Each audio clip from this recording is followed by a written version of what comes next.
ابھی دیکھو ایک میرے پاس ویڈیو آئی, کلپ آیا, کسی خاتون نے کہیں خودکشی کی ہے, شادی شدہ خاتون بچوں والی, وہ 5ویں بلڈنگ سے بچوں کو بھی پھینک دیا, خود بھی چھلانگ لگا دی. یہ ویڈیو وائرل ہوئی. نیچے لکھا ہوا ہے, حکومت کو برا بھلا کہا ہے, دیکھو گورنمنٹ نے غربت مہنگائی اتنی کر دی ہے جس کی وجہ سے یہاں تک نوبت آ گئی کہ عورت اپنے بچے کو مار رہی ہے. ہائے ہائے ہائے. مجھے اتنا غصہ آیا جس نے ویڈیو بھیجی. میں نے کہا گورنمنٹ کو تو برا کہو, لیکن یہ موقع نہیں ہے اس عورت کو برا کہو. یہ اتنی بڑی کیسے ہو گئی, اس کو روٹی نہیں ملی ہے, اس کے بچے اتنے بڑے بڑے کیسے ہو گئے. ہوس ہے ہوس, لیبل غربت مہنگائی کا لگا دیا. ہر شخص کو چاہیے عیاشی, جب عیاشی نہیں مل رہی تو ڈپریشن میں جا رہا ہے, خودکشی کر رہا ہے. بھوک افلاس آج وہ نہیں ہے جو پہلے ہوا کرتی تھی, لیکن بھوک میں بھی لوگوں کے چہروں پہ خوشی کے آثار ہوتے تھے. مل جاتا اللہ کا شکر ادا کرتے, نہیں ملتا صبر کرتے, یار صبر کا ثواب لیں گے. اب کیا ہے, کمپٹیشن, تقابل. اس کے پاس لینڈ کروزر, میں رکشے میں گھوم رہا ہوں, اس کے پاس آئی فون, میرے پاس سستا موبائل. یہ جو تقابل ہے جس میں گورے نے ہمیں ڈالا ہے, انہوں نے دولت دولت دولت. گورا دنیا کو مسافر خانہ سمجھتا ہے. آپ کی یونیورسٹیوں میں جو پروفیسر پڑھا رہے ہیں وہ تو یورپ امریکہ سے پڑھ کے آتے ہیں, وہ دنیا کو مسافر خانہ تھوڑی سمجھتے ہیں. ہر وقت آپ کو پیسہ پیسہ پیسہ, معاشی ترقی. ہماری سیاسی تنظیمیں وہ بھی یہی بات کرتی ہیں, ملک میں معیشت معیشت. مذہب کو انہوں نے کیا کر دیا, اللہ کی رضا کو اپنی ڈکشنری سے نکال دیا. معیشت, ہر آدمی کے دماغ میں جو کھوپڑی میں جو جرثومہ گھسا ہوا ہے وہ کیا ہے کہ میں نے دولت کمانی ہے. میرا بھانجا پڑھتا ہے نا یونیورسٹی میں, بتاتا رہتا ہے کہ ہر لڑکا پیسہ کمانے کی بات کر رہا ہے, جس کے پاس پیسہ نہیں ہے وہ ڈپریشن میں جا رہا ہے, پاگل ہو رہا ہے. وہ نہیں آ رہی میرا خیال ہے بات سمجھ میں. ابے تو کما کے کیا کرے گا, اب تو جانا قبرستان تو جا کے دیکھنا. تو ہمارے نبی نے پیسہ کمانے کی ترغیب بھی دی, لیکن ساتھ ساتھ قبرستان جانے کی بھی ترغیب دی ہے. آج ہمارے تاجر وہ حدیثوں تو لیتے ہیں جس میں ایماندار تاجر پیغمبروں کے ساتھ ہوگا, اور طاقتور مومن کمزور سے اللہ کو زیادہ محبوب ہے. طاقت میں مالی طاقت بھی ہے, جسمانی طاقت بھی. یہ ساری حدیثیں تو لے رہے ہیں, ہم بھی بتاتے رہتے ہیں حدیثیں, بھائی پیسہ کماؤ, ہم بھی کہتے ہیں. لیکن حدیث میں یہ بھی تو ہے کہ پابندی سے قبرستان جایا کرو. کیا کیا کرو, پابندی سے قبروں کو جا کے دیکھا کرو کہ تھوڑے دنوں میں لیٹنے والا ہوں میں یہاں پہ. اس سے پتا چلتا ہے اسلام جو پیسہ کمانے کی ترغیب دے رہا ہے یاشی کے لیے نہیں دے رہا. مسلم قوم کو پاورفل بنانا ہے, طاقتور بنانا ہے مسافر خانہ ہی. صحابہ تو غریب تھے بھائی زیادہ تر, پھر بھی کامیاب ہو گئے. ہوس کا مریض نہیں بنا رہا اسلام آپ کو. اسلام کہہ رہا ہے پیسہ کماؤ, دل میں جگہ نہیں دو. دل میں دنیا کیا ہے, مسافر خانہ. بار بار جو میں مثال دیتا ہوں, آپ بزنس کلاس میں جاؤ ٹرین میں, اچھا سفر گزرے گا آپ کا, لیکن اس بزنس کلاس سے دل تھوڑی لگاؤ میرے بھائی کہ یہ سیٹیں کتنی اچھی اور یہ ایئر کنڈیشن ہائے, میرا دل ہی نہیں چاہ رہا میں یہاں سے اتروں. جہاز میں جا رہے ہو, ایئر ہوسٹس پہ دل آ گیا آپ کا, یار میری والی تو ہے نہیں, یہ کتنی اچھی, بٹن دباؤ, چائے پیش کر رہی ہے, شربت پیش کر رہی ہے, میں نہیں جا رہا, میں نہیں جا رہا. اگلا بولے گا بھائی تو پاگل ہے کیا, یہ مسافر خانہ ہے بھائی. تھوڑی دیر کے لیے تیرے پاس پیسہ زیادہ تھا تو چل جہاز میں آ گیا, ورنہ بس میں چلا جاتا. نہ بس سے دل لگانا ہے نہ جہاز سے. اور جہاز میں بیٹھا ہوا آدمی ان لوگوں پہ رش کر رہا ہے, ان کو جو بیچارے بس میں جا رہے ہیں, ٹرین میں جا رہے ہیں, ابے اکانومی کلاس میں جا رہے ہیں, ان کا دیکھو ناکام دنیا کے گھٹیا لوگ. تو عقل مند کیا کہے گا, بھائی منزل 24 گھنٹے کے بعد تو بھی وہیں پہنچے گا جہاں تو 1 گھنٹے میں جہاز میں پہنچ رہا ہے. منزل دونوں کی کیا ہے, سیم ہے. سفر پہ تھوڑی فخر کیا جاتا ہے. تو پیسہ پیسہ پیسے کی بکواس تو بہت ہو رہی ہے. یونیورسٹیوں میں جاؤ نا, ہمارے زمانے میں وہ ماحول تھا, اب تو اور آگے جا چکا ہے. ہر وقت پیسہ پیسہ پیسہ, ترقی ترقی ترقی ترقی. کوئی یونیورسٹی میں پروفیسر یہ نہیں بتا رہا کہ دنیا مسافر خانہ ہے, بیٹا اس سے دل مت لگاؤ. کوئی پڑھ لیا ٹھیک ہے, نہیں پڑھا تو بھی کوئی ٹینشن نہیں, ٹماٹر بیچے. کچھ نہیں ہوتا بیٹا, یہ ٹماٹر بیچنے والے ناکام نہیں ہیں. اگر یہ ایمانداری سے بیچیں گے, یہ قیامت میں ان کے چہرے سفید ہوں گے, تمہارے کالے سیاہ ہوں گے. کوئی پروفیسر بتا رہا ہے یونیورسٹیوں میں, یہ باتیں تو بہت کی جاتی ہیں کہ یہ باتیں کوئی مولوی نہیں بتاتا. یہ بھی تو کہو یہ باتیں کوئی پروفیسر نہیں بتاتا. نہیں, یہ بات میرا خیال ہے علماء پہ تو طنز بہت ہوتا ہے. میں یہ بات بتا رہا ہوں, کوئی مولوی نہیں بتائے گا. لیکن کچھ اچھی باتیں ہیں جو پروفیسروں کو بھی بتانی چاہیے, لیکن کوئی پروفیسر نہیں بتاتا. خود پروفیسر ڈپریشن میں, نفسیاتی ڈاکٹر خود ڈپریشن میں جا رہے ہیں, کیونکہ وہ کہہ رہے ہیں ہم نے نفسیات پڑھی تھی اتنی محنت سے کہ ہم لوگوں کو ڈپریشن سے نکالیں گے اور اس کے ہم پیسے لیں گے. لوگ ڈپریشن میں جا ہی نہیں رہے. ان کو اس بات کی ڈپریشن ہو رہی ہے, پیشنٹ ہی نہیں آ رہے. یا سارے ڈپریشن میں جا رہے ہیں لیکن وہ ادھر, اس کو اس بات کی ڈپریشن ہو رہی ہے کہ پبلک ڈپریشن میں کیوں نہیں آ رہی ہے. یار نہیں بھی ہو رہی تو ہوگی نا اس بات کی, اس کو اگر بالفرض نہیں ہو رہی تو کسی ڈاکٹر کو اگر ڈپریشن کے مریض نہ ملے تو وہ تو اسی بھی ڈپریشن میں. نے یار پڑھا ہوا سارا میرا برباد ہو گیا, میرے پاس آئے گا میں کہوں گا کوئی بات نہیں, ٹماٹر بیچ یار, تو ٹھیلا لگا, تو نے نفسیات پڑھی ہے, اور کوئی تجھے نفسیات کا پیشنٹ نہیں مل رہا, یا مل تو رہے ہیں لیکن وہ تو ان کا علاج نہیں کر پا رہا, وہ کہہ رہے ہیں پھر بھی ٹھیک نہیں ہو رہے, ہم نہیں آ رہے, یا تجھے تمہاری مرضی کی فیس نہیں دے رہا, تو تم یہ کام چھوڑ کے کیا لگاؤ, ٹماٹر بیچو. نفسیاتی ڈاکٹر کر لے گئے, کہہ رہا ہے بھائی میں ڈپریشن سے مر جاؤں گا. ابے تو اس کا مطلب جب تو خود اپنے آپ کو ڈپریشن سے نہیں بچا سکتا تو دوسروں کو کہاں سے بچائے گا تو. اصل ڈپریشن سے بچانا یہ نہیں ہے کہ ٹماٹر والے کو لینڈ کروزر میں ڈال دو پھر تو سارے ڈپریشن سے نکلیں گے. اصل تو یہ ہے کہ جس حال میں, کیونکہ خدا ہم سے اپنی مرضی کے مطابق معاملہ کرتا ہے, ہماری چاہتوں کے مطابق معاملہ. ہر ٹماٹر والا چاہتا ہے کہ میں لینڈ کروزر میں گھوموں, لیکن خدا کی مرضی ہوتی ہے تو گھما دیتا ہے, نہیں ہوتی تو نہیں گھماتا. تو نفسیاتی ڈاکٹر کا کام یہ نہیں ہے کہ جو غریب ہے اس کی ڈپریشن پیسے دے کے ختم کرے, اس کا کام یہ ہے کہ غریب کو غربت ہی میں ڈپریشن سے بچائے. تو کوئی نفسیاتی ڈاکٹر سے پوچھ لے کہ حضرت اگر آپ غریب ہو گئے تو یہ فارمولا آپ پہ فٹ ہوگا, وہ کہے گا ہاں تو آپ کو ٹھیک ہے, آپ یہاں سے نکلو, ٹماٹر بیچو, ٹماٹر بیچو.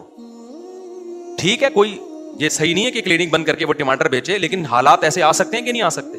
آپ اسے یہ کہیں کہ فرض کریں ڈاکٹر صاحب اگر آپ غریب ہو گئے اور سارا مال آپ سے چھن جائے, کلینک بند ہو جائے اور آپ کو ٹماٹر بیچنے پڑے, تو جس چیز کے ذریعے آپ سامنے والے کو موٹیویٹ کر رہے ہو وہ کہانیاں سنا کے آپ اپنی آپ کو موٹیویٹ کر سکتے ہو اس وقت, تو اس کا ضمیر کہے گا بالکل بھی نہیں. اس کا مطلب ان دلوں میں تیل بولو نہیں ہے.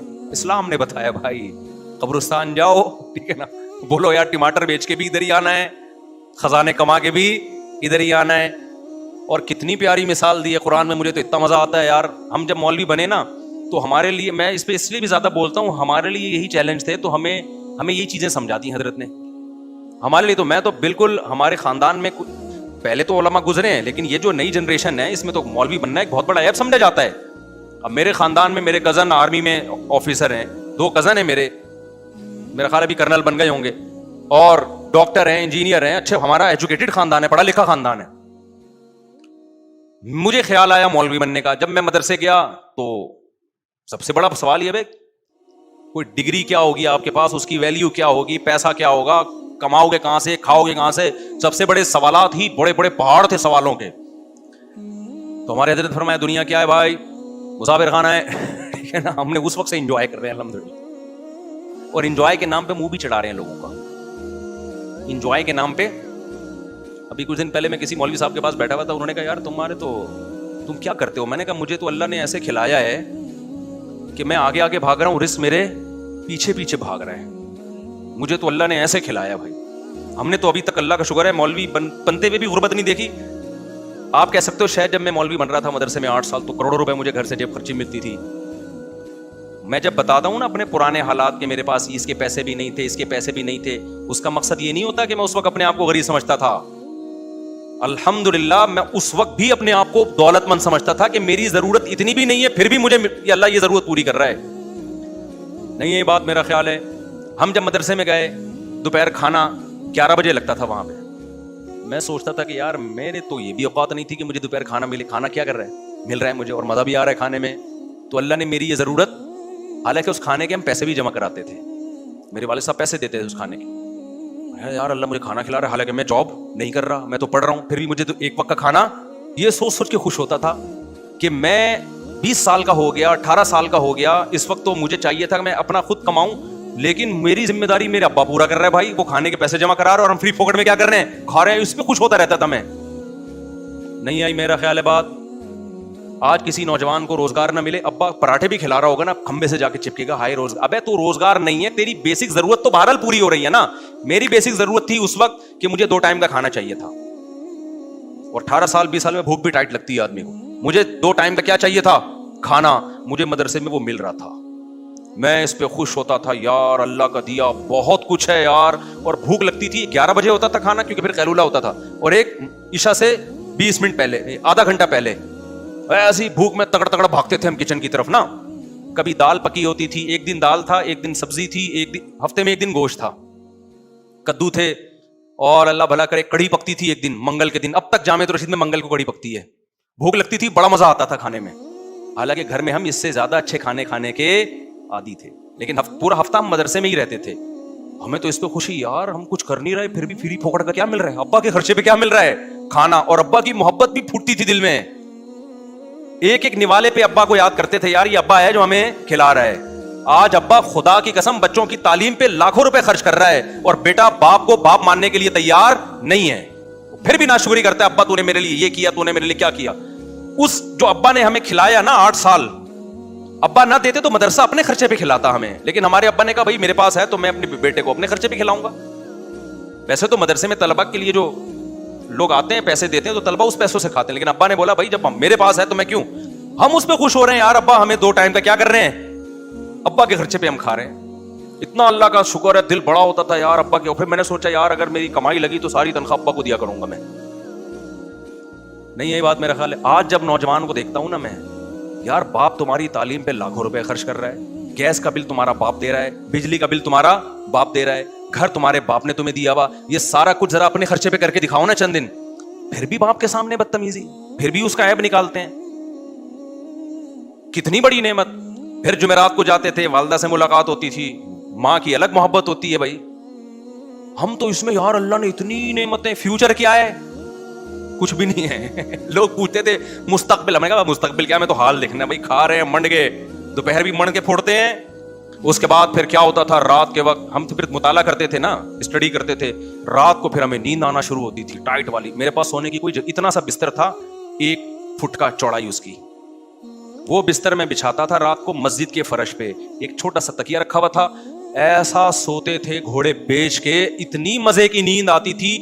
فیوچر کا نہیں پتا کہ ہمیں کہیں جاب لگے گی کہ نہیں لگے گی، ہمارے سرٹیفکیٹ ہمارے کس کام کا، کل ہماری شادی بھی ہوگی کہ نہیں ہوگی، کوئی رشتہ بھی دے گا کہ نہیں دے گا. ابے فیوچر کس کے ہاتھ میں بھائی، کیونکہ جن لوگوں نے محنت کی ہے ان کے حشر دیکھو جا کے. یہ تو تقدیر پر ہے، تقدیر میں جو لکھا ہوگا وہ مل کے رہے گا. شادیاں لکھی ہوں گی تو 4 شادیاں ہو کے رہیں گی، نہیں لکھی ہوں گی تو کنوارے ہی گھومتے رہو گے. پیسہ لکھا ہوگا تو آئے گا، نہیں ہوگا تو ہم نے وہ کام کرنا ہے جس میں اللہ کی رضا ہو. تو ہم نے کہا یار ہم نے اپنے آپ کو دین کی خدمت کے لیے وقف کر دیا، کوئی بات نہیں، انجوائے کرو لائف کو، کیا کرو. اچھا دوسرے سڑ رہے ہوتے تھے، ہمیں خوش دیکھ کے نا دوسرے سڑتے تھے کہ بھائی ڈھیلا ہے نہیں ان کی جیب میں، جب بھی ہاتھ ڈالو خالی جیب نکلتی ہے. وہ کما بھی رہے ہیں ڈپریشن میں، فیوچر کی فکر، میں باہر جاؤں گا، میرا ویزا نہیں. ہمارے ایک ریلیٹو تھے، ان کا ایک دوست امریکہ چلا گیا، ان کو نہیں ویزا ملا امریکہ کا. وہ ایسی ڈپریشن میں یار اپنے جو دوست کو بٹھا کے آیا نا جہاز میں، ہمارے سامنے بتا رہے ہیں یار میں تو بس بھائی یار میرا تو خودکشی کا دل کر رہا ہے. یہ جو قرآن کی آیت ہے نا، فمن زحزح عن النار وادخل الجنۃ فقد فاز، جس کو اللہ نے جہنم سے بچا لیا، جنت میں داخل کیا، وہ کامیاب. تو اس آیت کا وہ ایسا لگ رہا تھا ان کو جو امریکہ چلا گیا اور پاکستان سے بھاگ گیا وہ کامیاب، جو یہاں رہ گیا وہ ناکام. اس پہ ابے یار ابے بھائی ان کو 3 دن تک ڈپریشن میں نیند نہیں آ رہی. ہمیں کیوں نیند آ رہی؟ ہم نے امریکہ کبھی سوچا ہی نہیں تھا. ہم نے سوچا یہ تھا بھائی ہمیں بھوک نہیں برداشت ہوتی، کھانا مل جائے ہمیں، ٹھیک ہے نا. یہ لائف تو نیند اتنی اچھی آتی تھی، ایسے پڑے میں ایسا مزہ آتا تھا نا. اتنے سے بستر پہ ایک ہی کروٹ پہ سوتا تھا میں، ایک ہی کروٹ پہ، زیادہ زیادہ یوں کر کے. یعنی اس میں ایسا نہیں ہوتا کہ چوڑے ہو کے لیٹ جاؤ، وہ مزہ. اور گدے پہ نہیں سویا میں کبھی، کیونکہ گدا تھا ہی نہیں وہاں. ہمارے مدرسے میں گدا ودا نہیں تھا، تو میں نے چادر ڈال کے سوتا تھا فرش پہ. وہ عادت مجھے اب تک پڑی ہوئی ہے، میں گدے پہ سو ہی نہیں سکتا. میں اب کہیں ٹریولنگ کرتا ہوں نا، بڑے بڑے لگژری ہوٹلوں میں کبھی ٹھہرنا پڑتا ہے، نیچے چادر بچھا کے سوتا ہوں. ایک دفعہ وہ ہوٹل والے انہوں نے بولا اتنا لگژری بیڈ آپ کے لیے پڑا ہوا ہے، آپ نیچے سو رہے. میں نے کہا بھائی ہمیں گدوں پہ نیند نہیں آتی، ہمیں آتی ہے پھٹے پہ نیند. جنازے میں بھی آرام سے لیٹ جائیں گے پھٹے پہ. جو گدے والا آدمی جنازے کی چارپائی پہ بھی بولے گا بھائی تو کیا کر رہا ہے، کچھ گدا ڈال دے. کیا خیال ہے بھائی؟ نہیں آئی میرا خیال ہے بات سمجھ میں. پھر استاذوں سے ڈانٹے کھاتے تھے، اس کا اپنا مزہ تھا. ہم نے یہ سنا ہوا تھا بھائی استاذ کی ڈانٹ کیا ہے، جیسے کھیتی کے لیے پانی. تو انسلٹ محسوس نہیں کرتے تھے ہم، ڈپریشن میں نہیں جاتے تھے. آج کوئی بڑا کسی چھوٹے کو ڈانٹ دے، ڈپریشن میں جا کے میری انسلٹ کی ہے، میں یہ انسلٹ برداشت نہیں کر سکتا، تو ڈپریشن ہوگی نا. ہم نے سنا تھا بھائی بڑے اگر ڈانٹتے ہیں تو یہ آپ کی آخرت کی ترقی کے لیے بہتر ہے. ایسے ایسی ڈانٹیں کھائیں استاذوں نے، کہا تم یہ ہو تم یہ ہو. ہم نے کہا جی حضرت ہم تو ہیں ایسے، ٹھیک ہے نا. کوشش کرتے تھے کبھی زبان نہ چلے. تھوڑی سی بےزتی تھوڑی دیر کے لیے محسوس سی ہوتی تھی، اس کے بعد جب مراقبہ کرتے کہ یار یہ تو بڑے ہیں، ان کا حق بنتا ہے. اور ہم نے بڑوں سے یہ سنا تھا بھائی استاذ کی جتنی ڈانٹ کھاؤ گے نا اتنی زمین زرخیز ہوگی، اتنا اللہ دین کا کام لے گا. بدتمیزی نہیں کرنا استاذوں سے. تو کوشش کی کہ نہیں کریں. الحمدللہ آج اس کی برکت بھی دیکھ رہے ہیں اپنی آنکھوں سے. وہ استاذ محبت کرتے ہیں. اگر ہم زبان چلاتے جیسے کالجوں میں ہو رہا ہے، ٹیچر کچھ بول دے آگے سے اسٹوڈنٹ کھڑے ہو کے کچھ بول دیتا ہے، تو بدتمیز بنتا ہے نا انسان. بڑوں سے بھائی بدتمیزی نہیں کرنی. تو ہم نے تو اتنی اچھا مزے کی بات آپ کو بتاؤں, ابھی جو عیاشی ہے وہ تو میں نے بتائی نہیں مدرسے میں, ابھی تو میں نے آپ کو بتایا جو 2 ٹائم کے کھانے کی ضرورت پوری ہو رہی تھی. عیاشی جس کے زرداری نے خواب بھی نہیں دیکھے ہوں گے, وہ عیاشی ہم نے مدرسے میں کی ہے. اور یہ میں دل کی کیفیت بتا رہا ہوں, اوپر سے نہیں کہہ رہا. وہ عیاشی کیا تھی, کبھی کبھار لسی بھی جا کے پیتا تھا میں, جیب خرچی ملتی تھی ابا کی طرف سے بھی, بھائی بھی الگ سے دیتے تھے, تو میرے پاس اضافی جیب خرچیاں 2 بھائی میرے دیتے تھے اور 1 ابا, تو 3 جیب خرچیاں میرے پاس الگ سے آ گئی تھی. اس سے میں کیا کرتا تھا, کبھی لسی پی رہا ہوں, کبھی چھٹے سے مراد چائے, ہم اس کو چھٹا کہتے تھے پیار سے, چائے پی رہا ہوں. پھر ہمارا دل کرتا تھا یار یہ مدرسے کا کھانا, اب سبزی کھا کے ہم تھک گئے, جا کے ہوٹل کا قیمہ کھانا چاہیے. ایک بڑا زبردست ہوٹل تھا, وہ وہیں چند دوست مل کے اس سے قیمہ بنواتے تھے ہم, ایسا مزے کا قیمہ لگتا تھا یار وہ ہمیں. پھر کیا ہوتا تھا, پھر تھوڑے سے غیر قانونی کام بھی کرتا تھا میں مدرسے میں, سب بچے کرتے ہیں تھوڑے تھوڑے تو چلتا ہے نا. وہ یہ تھا کہ ہمیں اجازت نہیں تھی کہ 4 بجے مدرسے سے باہر جانے کی, کیونکہ عصر تک پڑھائی کا ٹائم تھا. اس میں ہم یہ کرتے تھے کہ چھپڑ میں نکل کے نا چرسیوں کے ہوٹل میں چائے پی کے آتے تھے. ہوٹل بہت گندا تھا, وہاں بھی پابندی تھی, یہ گندے غلیظ ہوٹل میں نہیں جانا آپ لوگوں نے. اب اچھا ہوٹل دور بھی ہے اور وہ عصر کے بعد جائیں گے, عصر تک کا انتظار کون کرے گا. چھپڑ میں چپکے سے نکلے پتلی گلی سے, استاذوں سے نظر بچا کے, اور خوف کے ساتھ وہاں بیٹھ کے چرسیوں کے ساتھ کپ دھلوا کے چائے پی رہے ہیں, غیر قانونی کام, اور چھپڑ میں آ رہے ہیں. جس کا اپنا مزہ تھا خدا کی قسم, کیونکہ جب آدمی غلط طریقے سے چائے, ویسی کون سی اچھی چیز ہے, غلط طریقے سے چائے پیتا ہے نا, اس کو جرم کا احساس ہو, اس چائے کا مزہ آج تک ہمیں اب تک نہیں آیا, کیونکہ احساس ہوتا تھا غلط کر رہے ہیں. تو یہ بھی ایک مزہ ہے بھائی. چھپڑ میں چپ کے آ کے بیٹھ گئے ایسے گھننے بن کے, جیسے پتہ نہیں مطالعہ کر کے نا تھک گئے بہت زیادہ. چھوٹی سی, اس سے زیادہ نہیں شرارت کی ہم نے الحمدللہ مدرسے میں. تو اس کو ہم سمجھتے تھے کیا ہے عیاشی. ہمارے دوست تھے, ہم ان کے ساتھ کیا کرتے تھے, ایک دور جو ہے نا ریڑی پہ کلیجی بناتا تھا بڑی ٹائٹ, وہاں جانا بھی انلیگل تھا, گورنمنٹ کی طرف سے, مدرسے کی طرف سے پابندی تھی. اب ہمارے پاس پیسے ہوتے تھے یار, کچھ تو کھائے نا باہر جا کے, تو ہم کیا کرتے تھے, چھپڑ میں نکل کے ایسے منہ پہ رومال ڈال کے وہ کلیجی والے سے ریڑی میں کلیجی بنوائی, چھپڑ میں بیٹھ کے کھایا اس کو, بڑی مزے کی بناتا تھا, ایسا مزہ آتا تھا. آپ کہہ سکتے ہو مفتی صاحب غریب خاندان کے ہو گئے آپ بہت زیادہ, اس لیے آپ کو کلیجی کھانے میں مزہ آ رہا ہے. میں نے اپنے خاندان کا انٹروڈکشن آپ کو پہلے کروا دیا, اس کا خاندان سے تعلق نہیں تھا, ہمارے گھر میں سب کچھ تھا کھانے پینے کو, 200 گز کا بڑا گھر تھا ہمارے ابا کا, اور خاندان کا بھی میں نے انٹروڈکشن کروا دیا. اصل میں جو مفتی رشید احمد صاحب ہمارے شیخ تھے نا, انہوں نے بتایا تھے دنیا کیا ہے, مسافر خانہ, لہذا ہمیں اس میں ریڑی کی کلیجی بھی بڑی مزے کی لگ رہی تھی, اور دکان کی لسی کا ہمیں مزہ آ رہا تھا, اور چرسیوں کی چائے کا ہمیں. اچھا اس ہوٹل میں بڑے مزے تھے, چرسی نا ہیروئن چی تھے, چرسی نہیں, بیٹھے نا جھوم رہے ہوتے تھے, انہیں دیکھ کے ہماری تھوڑی بہت جو پڑھائی کی ٹینشن ہے وہ ختم ہوتی تھی. یہ جو میں بیانات میں اتنا ہیروئنچیوں کا, چرسیوں کا تذکرہ کرتا ہوں نا, کیونکہ میں نے اس ہوٹل میں بہت دفعہ ہیروئنچیوں کے ساتھ بیٹھا ہوں, اللہ کا شکر ہے لگایا نہیں ہم نے کبھی. ہم باہر جا کے پہلے اپنے کپ دھلواتے تھے کہ بھائی ایسا نہ ہو کہ وہ تو مجبوری تھی نا, دور جانے کی اجازت نہیں تھی ہمیں, اجازت تھی لیکن ٹائم پہ, ہم تو غیر قانونی ٹائم پہ جا رہے تھے. تو وہاں ہیروئنچیوں کو ہم دیکھتے تھے, کوئی ادھر گر رہا ہے, کوئی ادھر گر رہا ہے, ایسی ایسی باتیں پھینک رہے ہیں یار, اس کو انجوائے کرتا ہے آدمی. خدا کی قسم فیوچر کا کچھ پتا نہیں تھا, یہ بھی نہیں پتا تھا کسی مدرسے میں بھی ملازمت ملے گی کہ نہیں ملے گی. کیوں, ہمارے حضرت نے بتا دیا دنیا کیا ہے, مسافر خانہ. اور پھر جو حضرت کہہ رہے تھے ہم اپنی آنکھوں سے دیکھ بھی رہے تھے. حضرت کے پاس نوٹوں کی گڈیاں آتی اتنی بڑی بڑی, زمینوں سے پیداوار آتی, حضرت فرماتے ساری صدقہ, ساری کیا ہے, صدقہ. حضرت فرماتے تھے میں ریا اس لیے کر رہا ہوں آپ لوگوں کی تربیت کے لیے, یہ کام میں چھپا کے بھی کر سکتا ہوں. تو حضرت نے کہ اپنا ذاتی گھر بھی نہیں بنایا, پھر آخر عمر میں اپنی اہلیہ کے لیے ایک فلیٹ خریدا تھا. اور حضرت کیا کرتے تھے, جو آ رہا ہے مال, صرف اپنا مہینے کا جو خرچہ ہے نا وہ حضرت بچاتے تھے. گیس کا بل, بجلی کا بل, اور کھانا بڑا ٹائٹ ہوتا تھا حضرت کا, ناشتے میں سیب, ہاف بوائل انڈے, اور پھر دوپہر کا کھانا, رات کا کھانا, وہ بڑا لگژری, لباس لگژری. لیکن حد ہوتی ہے نا ایک چیز, ہر چیز کا جو منتھلی خرچہ ہے وہ رکھا. باقی حضرت کہتے ہیں میں گنتا نہیں کہ لاکھ روپے, کروڑ روپے, ارب روپے, سارے کیا فی سبیل اللہ. مسافر خانہ ہے بھائی, نکالو. نہیں ہے ہمارے خیال بات سمجھ میں. کھایا اچھا, کیونکہ مسافر خانہ ہے تو اگر بزنس کلاس میں چلے جاؤ تو اچھی بات ہے نا, کیا خیال ہے. لیکن دل نہیں لگایا. بزنس کلاس میں آپ کو چیزیں مل رہی ہیں, آپ نے جیبوں میں ڈالنا شروع کر دی کہ میں منزل پہ لے کے, ابے بھائی یہیں کھاؤ پیو, ہلکے پھلکے ہو کے منزل پہ چلے جاؤ. سمجھ, تو ہم دیکھ بھی رہے تھے حضرت کو کہ جو کہہ رہے ہیں مسافر خانہ ہے تو سمجھ بھی رہے ہیں. اور جس دن حضرت کا انتقال ہوا, مدرسے کے گھر سے حضرت کا جنازہ اٹھائے, حضرت کا اپنا ذاتی گھر نہیں تھا. ہم نے کہا حضرت اچھے رہ گئے کہ جتنا آیا صرف ضرورت کا رکھا, اور اتنا رکھا جس سے لائف اچھی گزر سکے. حضرت کے گھر میں ایئر کنڈیشن بھی تھا, حضرت کے گھر میں مہنگے مہنگے عطر تھے, سب حضرت کے پیسوں کے خریدے, بہت سے ہدیے بھی آتے تھے, اور حضرت کا لباس بہت اچھا, پگڑی بہت اچھی, اور ہر چیز بہت اسٹینڈرڈ. گاڑی ایسی خاندانی کہ آپ کی سوچ ہوگی وہ میں بتاتا ہوں نا, کویت کے شہزادے سے گاڑی خریدی تھی, ہر چیز اچھی, بچانا نہیں ہے کیونکہ مسافر خانہ ہے.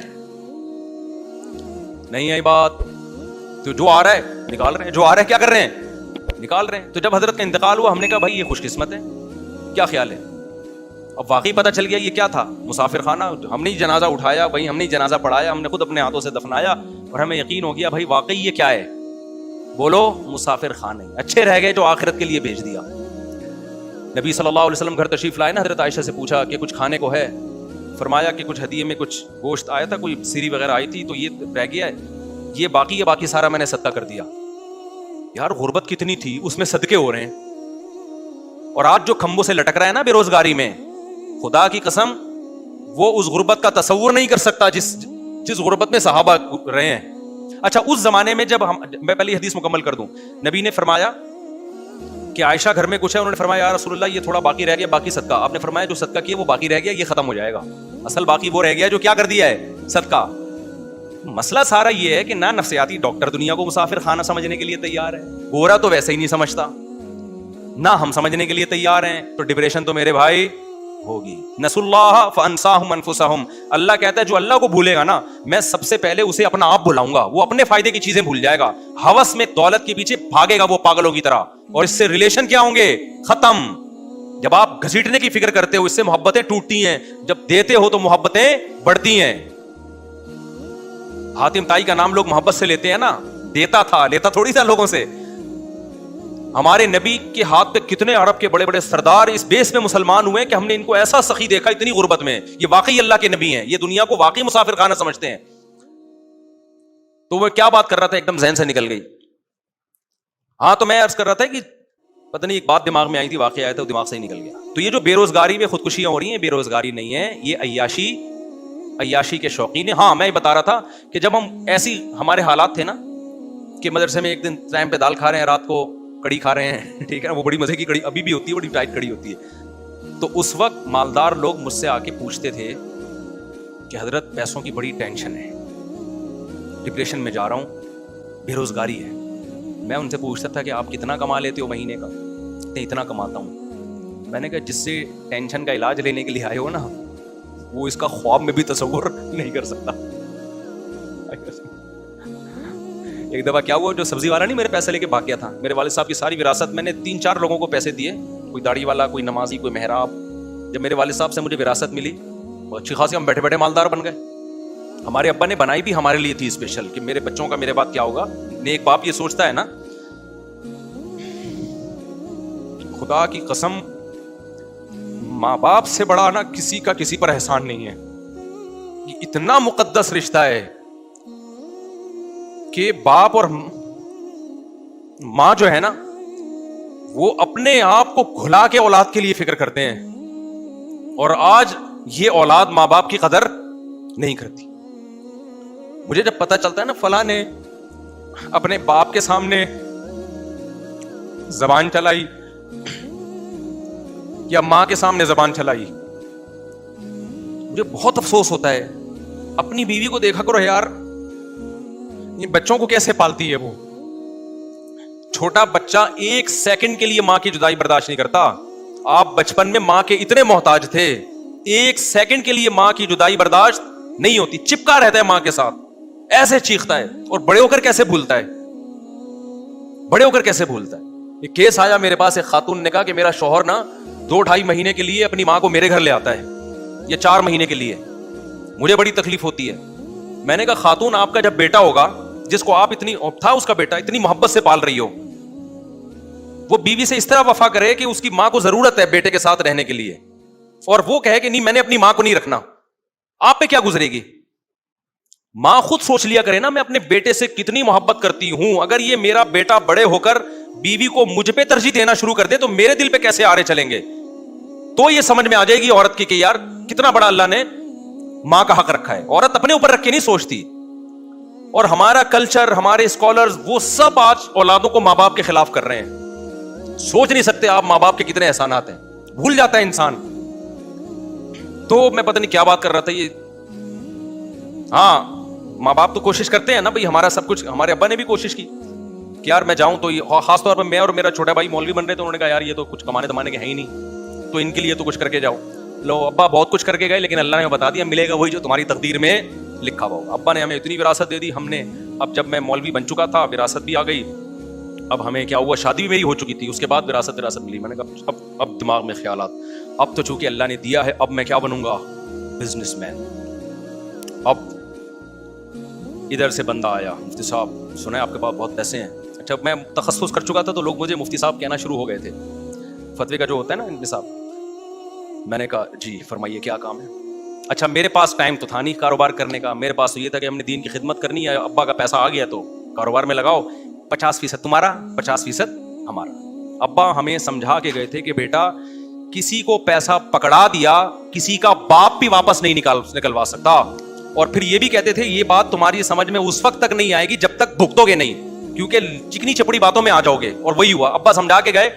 باسوں کے ہم نے نہیں دیے, لیکن بہت نے داڑھی پکڑی, ابے بھائی مفتی صاحب یہ بزنس ہے, یہ پرانی گاڑی خریدی ریپیئر کر کے بیچی, 10 تیرے 10 میرے, میٹنگیں شروع. الحمدللہ اللہ کا بڑا فضل ہوا. ایک دن آیا کہ بس میں اس پہ خوش تھا کہ جو ڈبہ ہے نا اس میں آٹا رکھا ہوا ہے, صبح پراٹھے کے پیسے الحمدللہ ہیں, اور ایسا دیوالیہ ہوا ہے نا, اور سارے نیک لوگوں نے.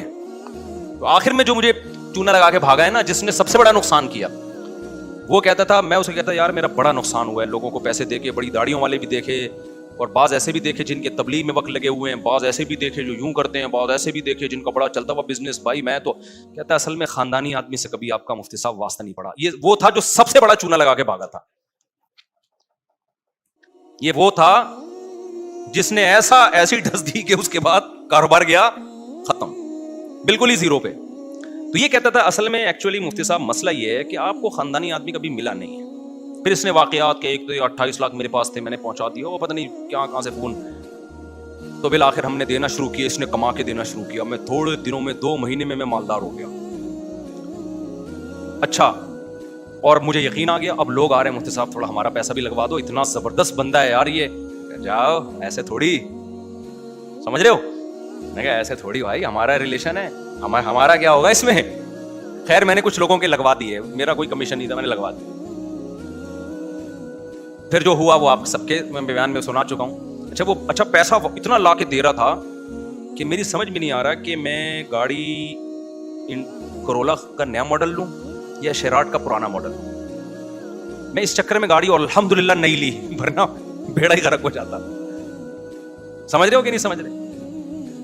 اب ہوا یہ ہے کہ وہ صاحب جتنا دیا تھا نا اتنا واپس لے کے غائب.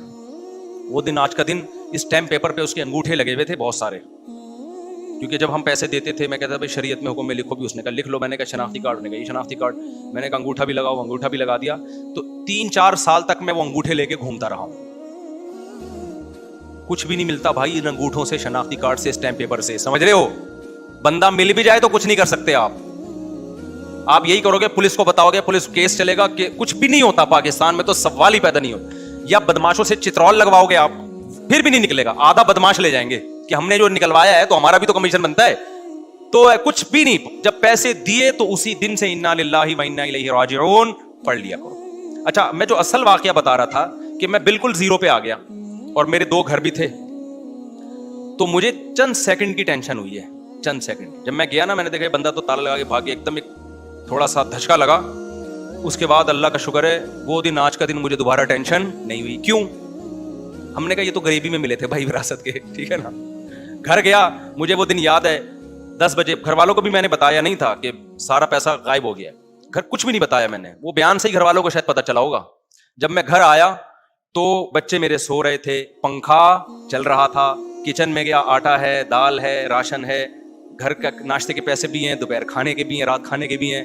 میں نے کہا یار اللہ نے اتنا دیا ہے کہ ابھی بھی فل عیاشی والی زندگی گزر رہی ہے الحمدللہ, مجھے ٹینشن نہیں ہوئی.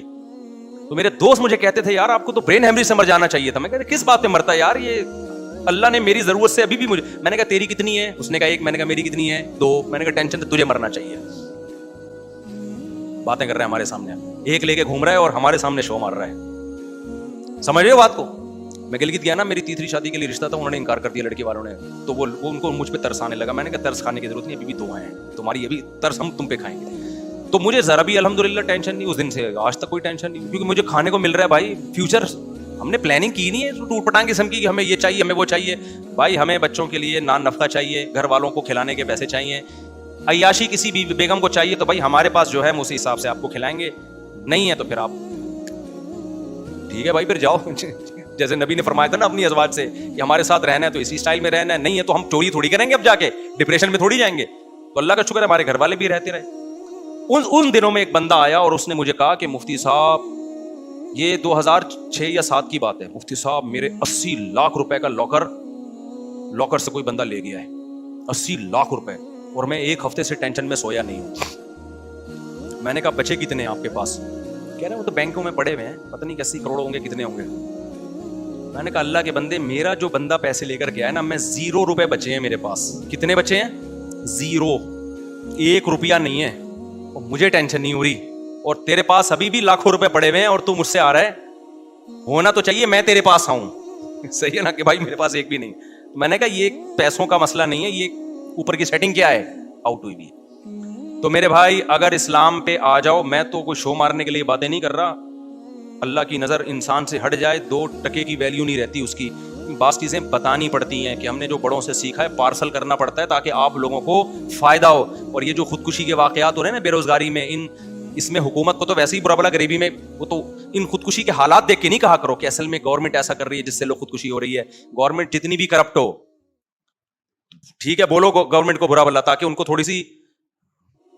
کو بھی تھوڑا تنبیہ ہو, لیکن خودکشی کے حالات میں خودکشی کرنے والے پہ کبھی ترس نہ کھایا کرو. یہ بولا کرو یہ دنیا کا غلام تھا, دنیا مردار. نبی نے فرمایا اللہ کی نظر میں اس دنیا کی حیثیت مچھر کے پر کے برابر نہیں ہے. اللہ کے نبی نے ایک دفعہ کچرے کے ڈھیر سے گزرے, بکری کا مرا ہوا بچہ پڑا تھا. آپ نے فرمایا بتاؤ اس بچے کو کون اتنے درہم میں خریدے گا؟ صحابہ نے کہا یا رسول اللہ مردار ہے, کون خریدے گا؟ آپ نے فرمایا اللہ کی نظر میں دنیا کی ویلیو اس سے بھی کم ہے. تو جس سے وہ مردہ بکرا چھن جائے اور وہ خودکشی کر رہا ہو تو خودکشی کرنے والا قابل ترس نہیں ہے, خودکشی کرنے والا قابل ملامت ہے. ابے دنیا مردار پہ تو نے جان دے دی, ملک پہ جان دیتا, ماں باپ کی عزت پہ جان دیتا, دین کی خاطر جان دیتا, مظلوم کی مدد کے لیے جان دیتا, اچھا لگتا. ٹکوں پہ مر رہا ہے, لیکن روٹی نہیں ملی ایک وقت بھی, اس پہ مر رہا ہے. نہیں آ رہی بات میرا خیال ہے سمجھ میں؟ تو یہ خودکشی کرنے والوں پہ ترس نہیں کھایا کرو. مجھے بہت افسوس ہوتا ہے جب نیچے کہا ہائے بیچارے غربت مہنگائی. ابے تو بیچاروں کر رہے اس کو, توندے بھری ہوئی ہیں ان کی کمبختوں کی. یہ ہوس ہے, ہوس, زیادہ چاہیے اور زیادہ چاہیے اور زیادہ چاہیے اور زیادہ چاہیے.